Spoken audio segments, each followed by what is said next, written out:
मत्तय कृत शुभ वर्तमानाचा 6 अध्याय आणि 34 वचन पटकन वाचा.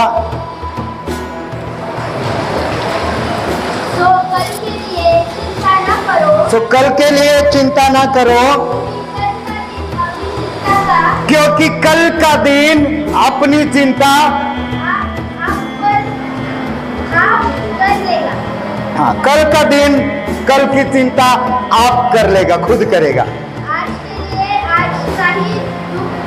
हाँ, आज के लिए आज का ही दुःख बहुत आहे. आजच्यासाठी आजचं दुःख. तर आज जे काय तुमच्या जीवनात दुःख आहे ते आजच्यासाठी किती आहे? पुरेसं आहे, भरपूर आहे.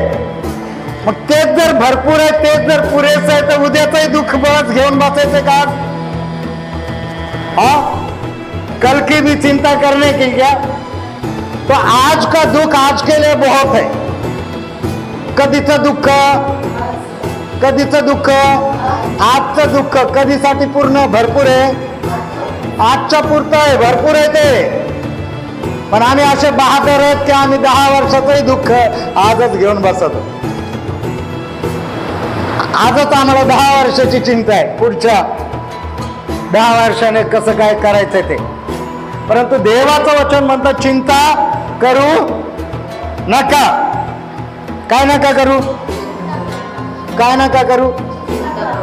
बोला हे मेरे मन, बोला हे मेरे मन, अभी से चिंता बंद. हे मेरे मन, अभी से चिंता बंद. आपण म्हणतो ना हे मेरे मन यहोवा का हाँ क्या कर, धन्यवाद. हे मेरे मन यहोवा की स्तुति कर. हे मेरे प्राण, हे मेरे मन यहोवा को धन्यवाद दे. तो हे मेरे मन आज से चिंता बंद. म्हटल्याने होईल का? होईल का? नाही होईल? होईल का? किती लोकांचं होईल? अर्धे अधुरे हातवर न करणाऱ्यांचं काय होईल? हा, डाऊट आहे.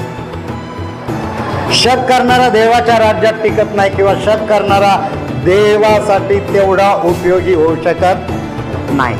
देवाची सेवा करणारा किंवा देवाकडून आशीर्वाद प्राप्त करणारा असा व्यक्ती हवा जो बिनधास्त देवावर निर्भर आहे. माझ्यासारखा. कसा? बिनधास्त. डोक्याला कीड लावून घ्यायची सांभाळणारा माझा बाप आहे. जास्त चिंता विंता ते लय डोक्याच्या बाहेर. मी म्हणतो चिंताच नको, चल निघ. हालेलुया. जे होईल ते पाहता येईल. आम्ही मात्र आमच्या देवासोबत प्रामाणिक राहायचं. कोणासोबत? हा, सगळ्यात आधी प्रामाणिक कोणासोबत राहायचं? देवासोबत. आणि नंतर आपल्या परिवारासोबत, आणि नंतर आपल्या सेवेसोबत, आणि नंतर मग 3, 4, 5, 6, 7, 8 नंबर ते नंतर. फर्स्ट प्रायोरिटी देव, दुसरी प्रायोरिटी फॅमिली, तिसरी प्रायोरिटी मिनिस्ट्री. काही लोक जास्त आत्मिक असल्यामुळं म्हणतात पहिला देव, दुसरी सेवक आहे आणि तिसरा परिवार. अजिबात हे रॉंग आहे.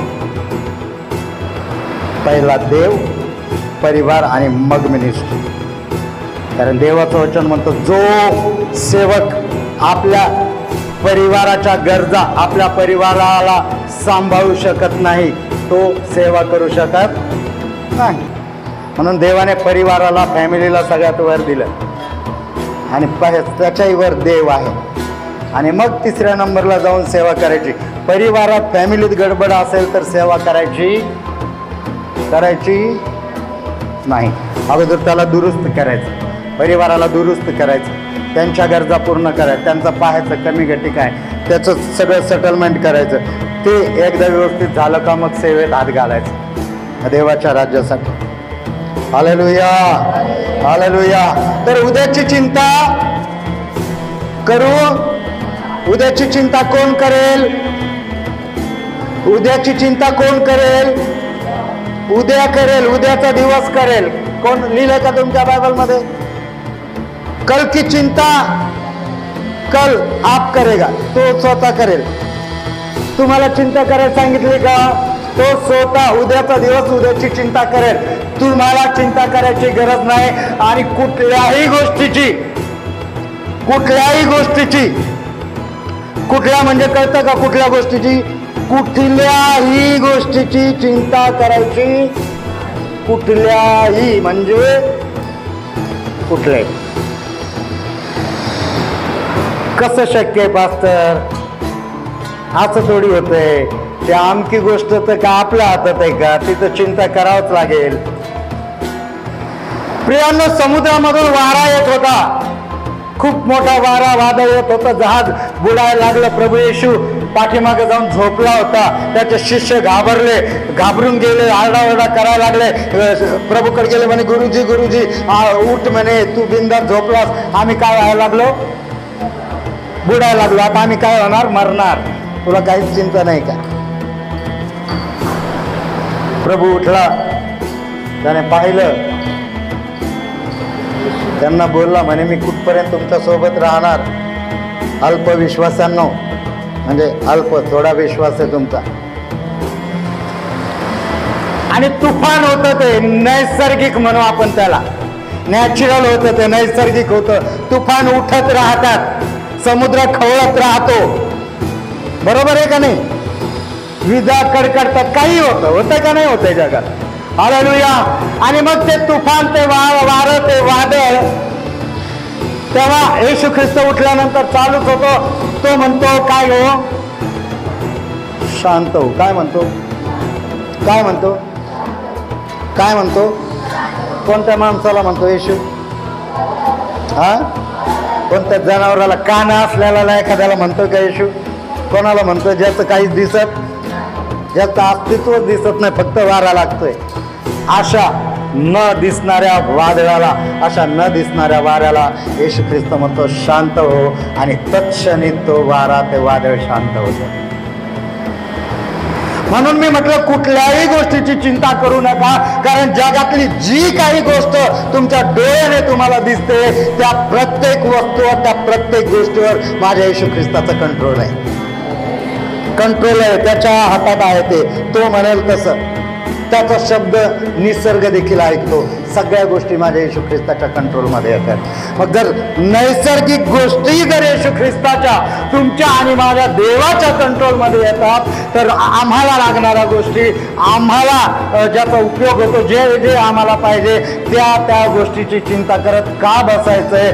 त्या लागणाऱ्या गोष्टी तर देवाने आमच्यासाठीच बनवल्यात, आमच्यासाठीच तयार केल्यात का नाही केल्यात? मग त्या मिळणार का नाही मिळणार? मिळणार की नाही मिळणार? मिळणार का नाही मिळणार? परंतु आमचा अविश्वास, विश्वासातील कमी, भरोसा नसणं, होईल की नाही या गोष्टीची चिंता, विचार कसं होईल, त्या गोष्टी, देवाचे आशीर्वाद आमच्यामध्ये जे देवाकडून विश्वासाद्वारे यायला पाहिजे, त्या गोष्टी काय करतात? त्या आशीर्वादाला अडखळण बनतात, ते थांबवल्या जातात अविश्वासामुळे.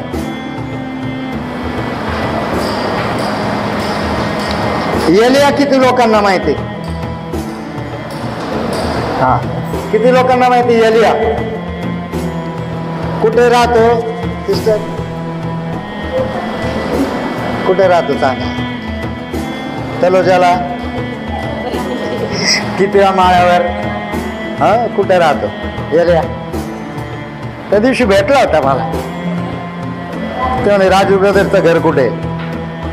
तर म्हटलं तो तिकडे लांब गेला तलोजाला राहायला.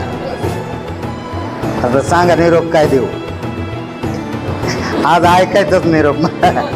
इथं बसलो निवांत, तासभर आहे माझ्याकडे. मला सांगा काय सांगायचं त्याला?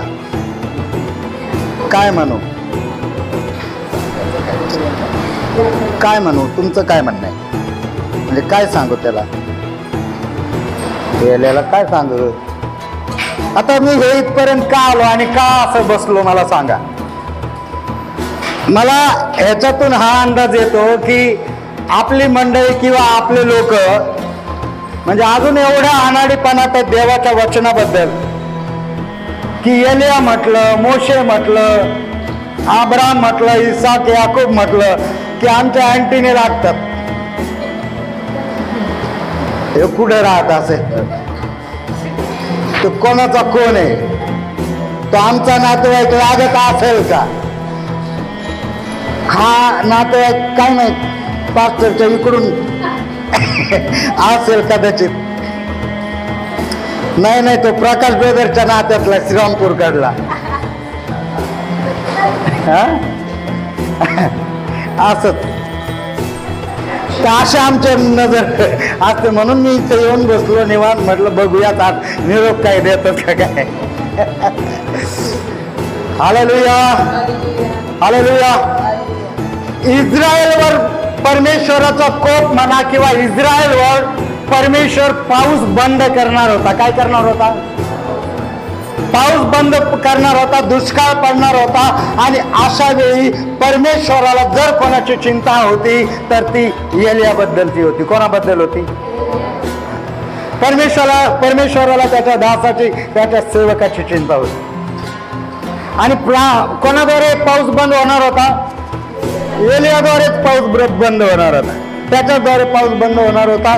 आणि परमेश्वराला त्याच्या जेवणाची चिंता, त्याच्या खाण्यापिण्याची चिंता होती की जर इस्रायलवर दुष्काळ पडला तर माझा सेवक, माझा दास काय खाय. Hallelujah hallelujah. देव त्याच्या लोकांची काळजी घेणारा देव आहे. जर तुम्ही देवाचे लोक आहात तर तुम्हाला चिंता करायची गरज नाही. तुमची चिंता करणारा कुणी साधा सुद्धा साधारण व्यक्ती नाही, तर तुमचा आणि माझा देव तुमची आणि माझी चिंता करतो. इतकं तो त्याच्या लेकरांना, त्याच्यावर विश्वास ठेवणाऱ्या लोकांना महत्व देणारा देव आहे. हालेलुया. दोन लोकांची परमेश्वराने ह्या एलियाच्या जीवनातून किंवा आपण यांच्याविषयी जर अभ्यास केला तर आपण पाहतो की परमेश्वराने 2 जणांची काळजी घेतली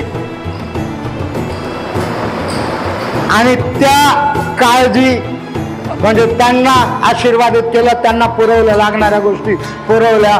पण त्या अशा पद्धतीने पुरवल्या की त्या गोष्टी एकमेकाद्वारेच एकमेकांना भेटतील. समजते का? समजलं? हे मी आत्ता ही लाईन बोललो, समजली का? देवाने असा आशीर्वाद 2 व्यक्तीला दिला, जो आशीर्वाद त्या 2 लोकांमुळेच एकमेकांना भेटणार. कोण 2 लोक असतील बरं ते? परमेश्वराने सांगितलं एलियाला, आपण पाहूया 1 राजे 17:3 वाचा पटकन. निघून म्हणजे इस्रायलापासून इकडून आता इथं दुष्काळ पडणार आहे, तर इथून निघून काय कर, पूर्वेकडे जा व यर्देने समोरच्या करीत ओहळाजवळ लपून राहा. Hallelujah hallelujah. दुष्काळ पडणारे एका ओहळाजवळ जिथे एक पाण्याचा झरा आहे, परमेश्वर म्हणतो तिथं जाऊन तू राहा, तिथं जाऊन थांब. आणि जर पुढं वाचलं तर म्हणतो मी तुझा खाण्याचा बंदोबस्त केला. कावळ्याला सांगितलंय की माझ्या सेवकाला काय कर. होतं का विश्वास? कावळ्यालाच का? कावळ्यालाच का? कबुतराला का नाही? पोपटाला का नाही?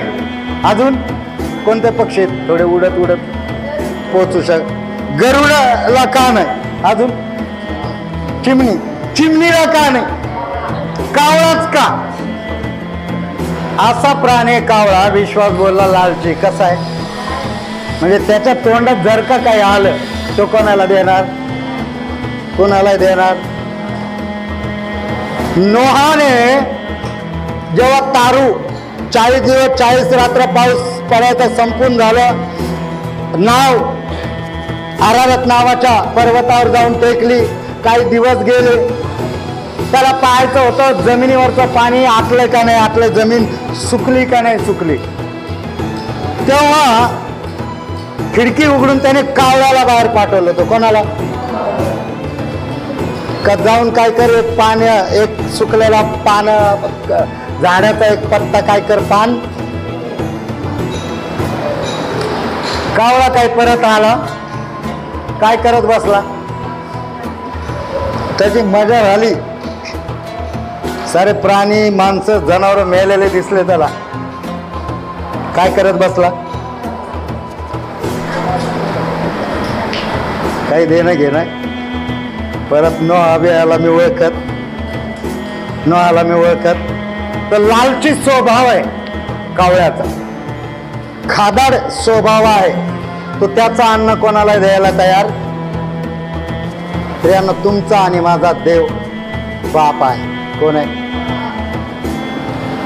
त्याने अशा व्यक्तीला कामाला लावलं जो स्वतःच खादाड आणि लालची आहे. आता तू काय कर माझ्या सेवकाला,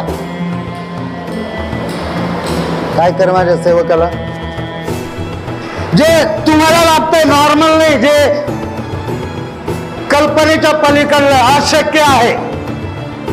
आपण म्हणतो ना, एखाद्याला म्हणतो ना, समजा आपलं काही देवाणघेवाण आहे, समजा फॉर एक्झाम्पल आपला पैशाचा व्यवहार आहे.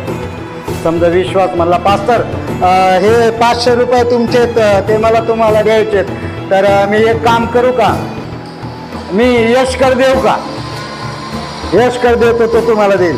मला माहिती यश लय लालची. कसं आहे म्हणजे, नाही या बेटा थोडा वेळ, यश कसं आहे, यशवर मला विश्वास भरोसा. मी म्हणतो अजिबात त्याच्याकडे देऊ नको, तुला मी भेटतो पण त्याच्याकडे काही देऊ, कारण मला गॅरंटीच नाही ते माझ्यापर्यंत पोहोचेल का. काही सांगेल यश, त्याचं काम निघुसतोवर. तसा हा कावळा, देवाने त्यालाच कामाला लावलं की तुझ्याकडूनच ते करून घ्यायचं. समजतं तुम्हाला? तर वाचा ती लाईन पुढे.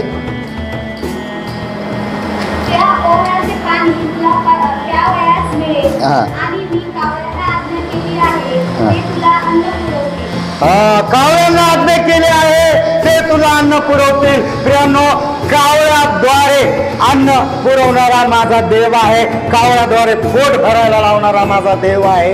तो जर कावळ्यांना, प्राण्याला, निसर्गाला, त्याच्या लेकरांना आशीर्वाद देण्यासाठी कामाला लावू शकतो, तर तो देव तुमचे आणि माझे आशीर्वाद आम्हाला द्यायला कुठली कसर करणार, कुठलेही माघार घेणार नाही. तो पुरवठा करणारा देव आहे, तो यहोवा इरे आहे.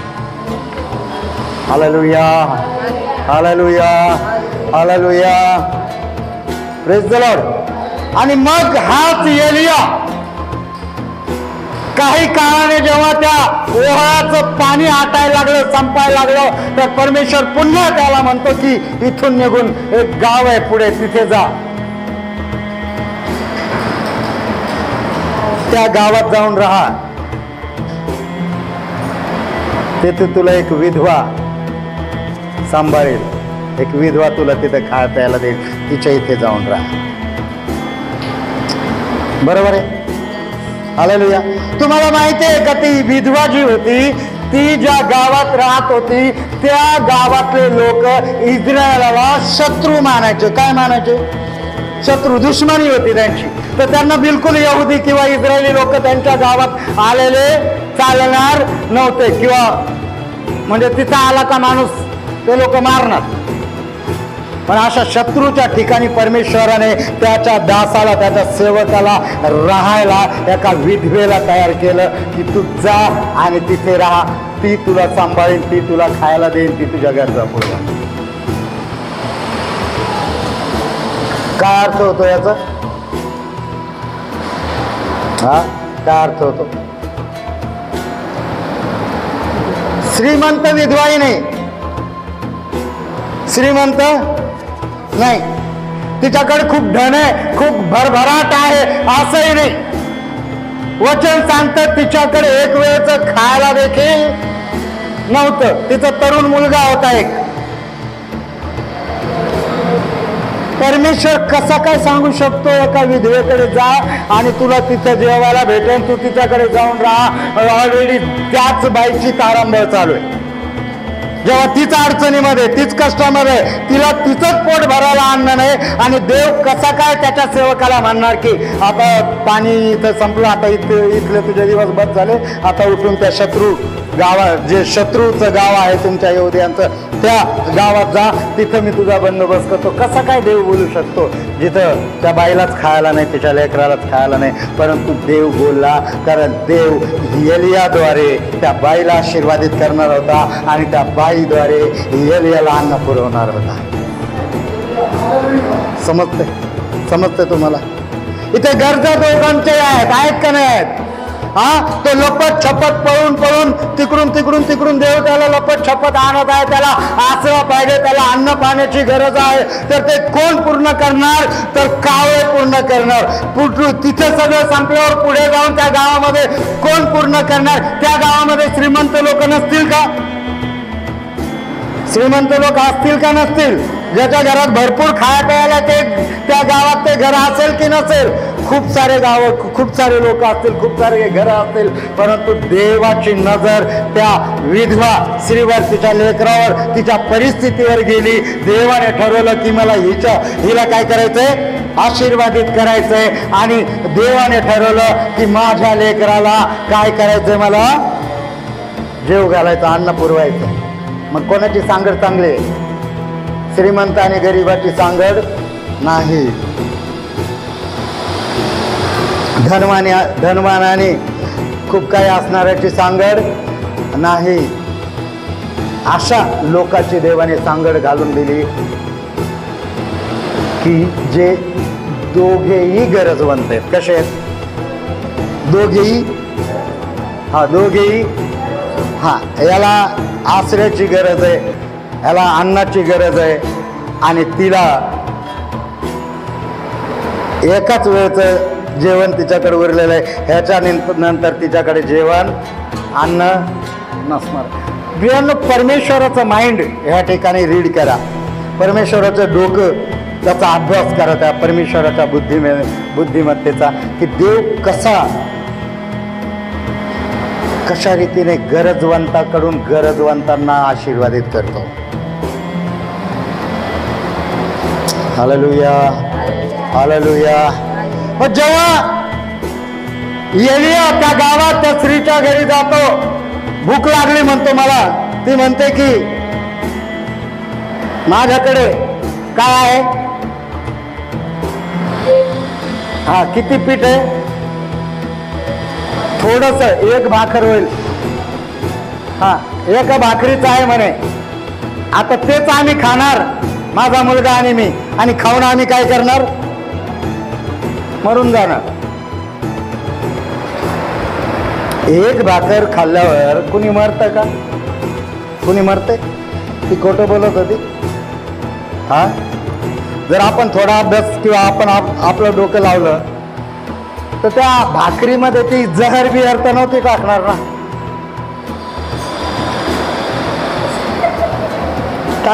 टाकत असेल ना,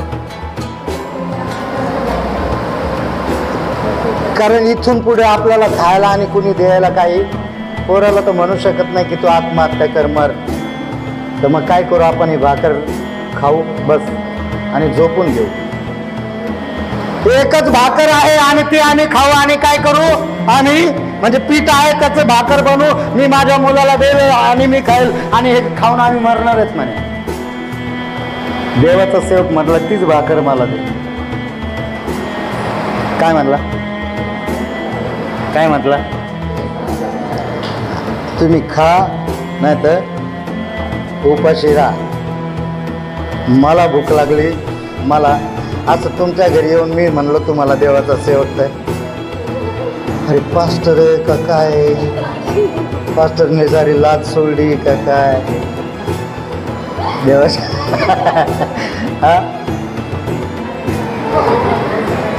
दशमस्तच बोललो, तुमचे तोंड असे होते. जर मी असं करायला लागलो मला द्या असो. पण कुठे होतो मी? तो म्हटला मला खाऊ का? काय म्हटला? तिने ती देवाच्या सेवकाला खायला दिली. देवाच्या सेवकाने तिला आशीर्वाद दिला. पुढचा पाऊस पडेपर्यंत तुझ्या डब्यातलं पीठ आणि तुझ्या कुपीतलं तेल कधीच संपणार, कमी होणार आणि पुढचा पाऊस पडेपर्यंत देवाचा आशीर्वाद तसाच तिच्या जीवनात टिकून राहील.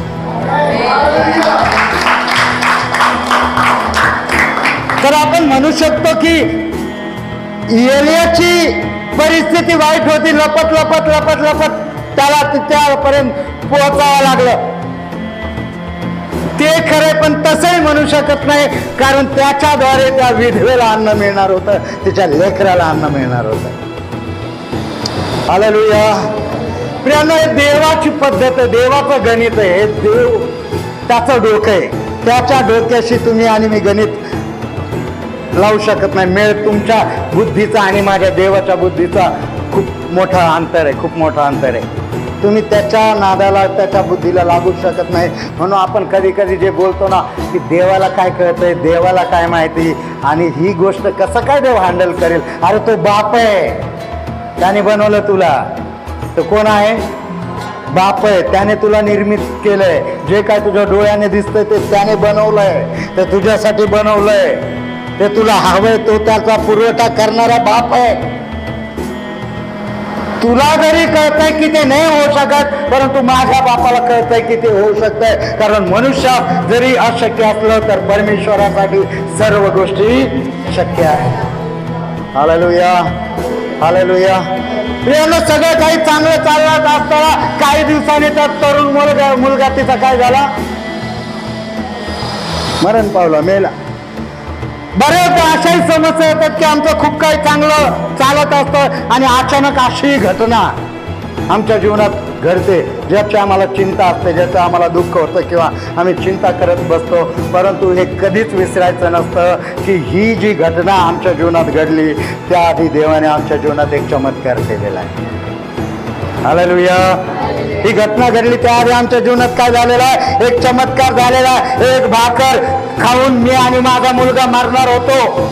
एक भाकर ती शेवटची होती. देवाचा सेवक आला, त्या सेवकाने ती मागितली, त्याला आम्ही ती खायला दिली. तेव्हापासून आतापर्यंत आमच्या पिठातलं पीठ कधी कमी झालं नाही, आमच्या कुपीतलं तेल कधी कमी झालं नाही. आत्ताही जर माझा मुलगा मेलाय तर माझा मुलगा जिवंत करणारा देव आहे. हालेलुया. तर प्रियांनो, तुमच्या जीवनात असं एखादी परिस्थिती, एखादी अशी गोष्ट, अशी एखादी घटना वाटत असेल, ही का आली, ही परिस्थिती का माझ्या जीवनात, का आमच्या परिवारात आहे, का ह्या समस्यातून आलो, तर तुम्ही त्या गोष्टीची आठवण करा. ही समस्या येण्याआधी मागची समस्या देवाने कशा रीतीने सॉल्व्ह केली, कशा रीतीने त्या समस्यातून तुम्हाला देवाने काढलं, कशा रीतीने देवाने तुम्हाला आशीर्वादित केलं, तर ह्या परिस्थितीतून ही देव तुम्हाला काढण्याची ताकद ठेवतो का नाही ठेवतो. आणि मग त्या मुलाला त्याने प्रार्थना करून, खूप मोठी तिथं घटना आहे, खूप आहे, पण मला तुम्हाला हे सांगू द्या की एलियाने त्या लेकराला काय केलं? प्रार्थना केली, आशीर्वादित केलं आणि ते लेकरू त्या बाईचं जिवंत झालं. Hallelujah, hallelujah. तुम्ही कशाला चिंता करता? म्हणून येशू ख्रिस्ताने म्हटलं, अहो कष्टी व भाराक्रांत जण हो, तुम्ही सर्व माझ्याकडे या, म्हणजे मी तुम्हाला काय करीन. पण आम्हाला काही विसावा द्यायचा? आम्हाला सवय वज कुणी घेऊन व्हायचं? माझं वज आहे. तर काही लोक एवढे बहादर देवावर प्रेम करणार आहेत, ते म्हणतात उगाच देवाला कशाला वज द्यायचं. म्हणजे असे डायलॉग ऐकलं का तुम्ही? मी ऐकलं. उगा देवावर नको वज द्यायला. म्हणजे किती बुद्धी चालते यांची. देव काय म्हणतो? अहो कष्टी व भाराक्रांत जण हो, तुम्ही सर्व माझ्याकडे या, म्हणजे मी काय करीन. आणि हे म्हणतो देवावर कशाला वज द्यायचं? आमचं वज आम्हालाच बरे, आम्हाला काय द्यायचं आम्ही द्यायला तयार. देवावर द्या, देवावर सोपवा, तो तुमचं ओझं घ्यायला. आणि तो म्हणतो की माझं ओझं तुमच्यावर घ्या. काय म्हणतो? तुमचं वजन आणि माझं वजन तो म्हणतो माझं ओझं माझं झू हलकं व सोयीचं आहे. कसं आहे? त्याचा हलका आहे. त्याचं काय ओझं आहे तुमच्यावर? विश्वास ठेवायचा आणि बिनधास राहायचं. पश्चाताप करायचा आणि बिनधास राहायचं. एक लाईन बोलून संपवतो. किती लोक ट्रेनने प्रवास करतात? किती लोक रिक्षाने प्रवास करतात? किती लोक कारने बसने प्रवास करतात? किती लोक फ्लाईटने प्रवास करतात? खरखरात हाताखाली. बरं आपण कशाने का होईना प्रवास करतो? तुम्ही कधी जाऊन त्या ड्रायव्हरला, त्या पायलटला, त्या मोटरमॅनला विचारता रात्री झोप झाली का? रात्री झोप? नाईटला गाडी चालवायची तुला, पूर्ण झोप झाली का? रस्त्यात झोपता येणार नाही. गाडी बरोबर चालवशील का? मला जिथं जायचंय तिथं सोडशील का दुसरीकडे नेशील? असे किती लोक प्रश्न करतात. हा कोणी करतंय? हे काही. मी नेहमी लांबच्या प्रवासात असलो ना, म्हणजे 1-2 दिवसाच्या प्रवासात, तर ही गोष्ट मला आठवते. कारण त्या ट्रेनमध्ये एकट्याचंच सीट असतं मोठं भारी, खायचं असतं निवांत, झोपायचं. तुम्हाला काहीच माहित नसतं की गाडी कुठं चालली, कोण चालितोय, कोणत्या मार्गात आहे, कुठं पटरी आहे का नाही, पुढं रात्र होती दिवस होती, गाडी चालली, तुम्ही खाल्लंय पिलंय झोपताय, सगळं तुमच्या सुविधा. किती भारी. तुम्ही फक्त टायमिंग पाहता की मी कधी पोहोचणार आहे, त्याच्या व्यतिरिक्त काहीच पाहत नाही तुम्ही. तुम्हाला माहिती आहे या टायमाला माझं स्टेशन आहे. किती विश्वास आहे हा डोळे बंद करून. झोपताय, खाताय, बिंदास राहता, थोडी चिंता नाही, थोडी घंटी बिंटी वाजून विचारित नाही काय थांब कुठे नेलं मला सांग. नाही. एका पापी माणसावर, एक असा व्यक्ती जो तुमच्या आणि माझ्यासारखा आहे, नॉर्मल आहे, त्याच्यावर विश्वास करून प्रेमनो एक प्रवास तुम्ही बिंदास करता. देवावर विश्वास ठेवतानाच प्रॉब्लेम काय येतात. ज्या देवाने घडवलं त्याच्यावरच विश्वास ठेवताना चिंता काय येतात. त्याच्यावर विश्वास ठेवतानाच माघार पाऊल का पडतं. का असं करत नाही एखाद्या वेळेस की तिकीट कन्फर्म आहे, स्टेशनला जायचं आणि विश्वास नाही म्हणून घरी येतात? असं का करत नाही एखाद्या वेळेस? म्हणजे बॅग बिग घेतली, स्टेशनला पोहोचलो आणि तिथं जायचं, आता ट्रेन प्लॅटफॉर्मला लागली आणि आता बसायचं चढायचं, थोड्या वेळात निघणार आहे. अचानक तुमच्या मनात असं काय येत नाही, काय माहिती बाबा कुठं सोडीन, मला जायचं नाही, मी चाललो घरी. असं काय येत नाही. देवामध्ये का करता? एखाद्या वेळेस आशीर्वाद मिळायला लेट झालं, उशीर झाला, पटकन तुमची प्रार्थना नाही ऐकली गेली तर लगेच सुट्ट्या, प्रार्थनाच ऐकत नाही देव, मला काय जायचं नाही. हे का पटकन होतं? या छोट्या छोट्या सांसारिक गोष्टीत बिलकुल का करत नाही तुम्ही असं? हा डॉक्टर, हे डॉक्टर येते कोणतंही इंजेक्शन देईन ते, त्याची काय, त्याचा तर आपण अभ्यास नाही केला. बरं झालं हे सांगितलं. तो तर अशा गोळ्या बिळ्या लिहून देते, टपकान माणूस मरू शकतो. पण किती डोळे झाकून त्याने इंजेक्शन घेतलंय, त्याच्यात विष भरलंय काय, एखादा असा पदार्थ आहे ज्याच्यामुळे तुम्हाला अपंगत्व येईल, किडनी बिडनी फेल होईल, माहिती आहे का? गॅरंटी का आपल्याला नाही. पण किती डोळे बंद करून द्या म्हणतो आणि पैसे खिशातले देऊन.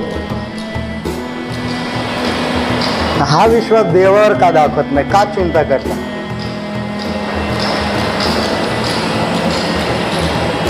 हालेलुया. का चिंता करता? कशाची चिंता आहे तुम्हाला? डोळे झाका, बंद विश्वास, डोळे झाक करून एकदम विश्वासाने देवावर आपलं जीवन सोपून द्या. आपल्या परिवाराचं जीवन सोपून द्या, आपलं पर्सनल जीवन सोपून द्या, आपलं मिनिस्ट्री लाईफ देवावर सोपून द्या. देव बाप तुमच्या प्रत्येक क्षेत्राची काळजी घेईल. घेईल का नाही घेईल?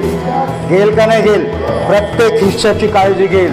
त्याला काळजी आहे, तो चिंता करणारा देव आहे. आणि म्हणून वचन 7 ते किती वाचलं आपण 34 म्हणतं की उद्याची चिंता करू नका आणि आजचं दुःख आजच्यासाठी भरपूर आहे, पुरे. उद्याची चिंता उद्याचा दिवस घेईल. कोण घेईल? आपण म्हणतो नाही मलाच घ्यायचंय, उद्याचा दिवस घेईल. चिंता न कर वो तेरे साथ है, आंधिया तुझे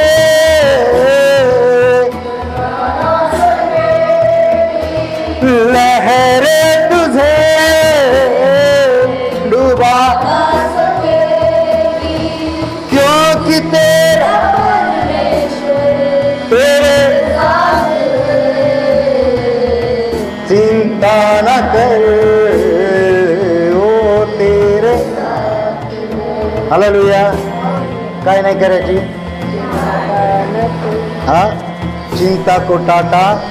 ते काहीतरी गीत अजून एक काय वाटतं, कशाला टाटा. इन मुश्किलों से कह दो मेरा खुदा बड़ा है. आणि अजून एक आहे, चिंता को टाटा पाप को टाटा किसको टाटा, असं काय काय आहे. ते ॲक्शन सॉन्ग आहे पण असं. पण देव बाप तुम्हाला आणि मला आशीर्वाद देण्यासाठी तयार आहे. त्याच्याकडे सगळ्या गोष्टीचा भरपूर साठा आहे. त्याची ताकद एवढी आहे की जे काही दिसतंय सजीव वा निर्जीव त्या सगळ्यावर माझ्या देवाचं प्रभुत्व आहे. आणि सजीव वा निर्जीव सगळ्या गोष्टी माझ्या देवाचं ऐकतात. मला तुम्हाला हे सांगायचं काय होतात सगळ्या गोष्टी, बोला. सजीव वा निर्जीव सर्व काही माझ्या देवाचं ऐकतात. हालेलुया. म्हणून म्हटलं ना, या डोंगराला आज्ञा कर, काय होईल इथून निघून समुद्रात जाऊन. आणि कसं होईल? होईल का नाही होईल? देवाच्या लेकरांना होईल का नाही होईल? बोला, देवाच्या लेकरांना होईल का नाही होईल? मग तुमची समस्या मोठी आहे का? आहे का? नाही. देव पुरवठा करणारा, देव पुरवणारा, देव मार्ग काढणारा, देव त्या खाईतून तुम्हाला काढून मोठमोठे आशीर्वाद देणारा असा देव आहे. म्हणून चिंता करायची. आपण डोळे बंद करू, प्रार्थनेत जाऊया.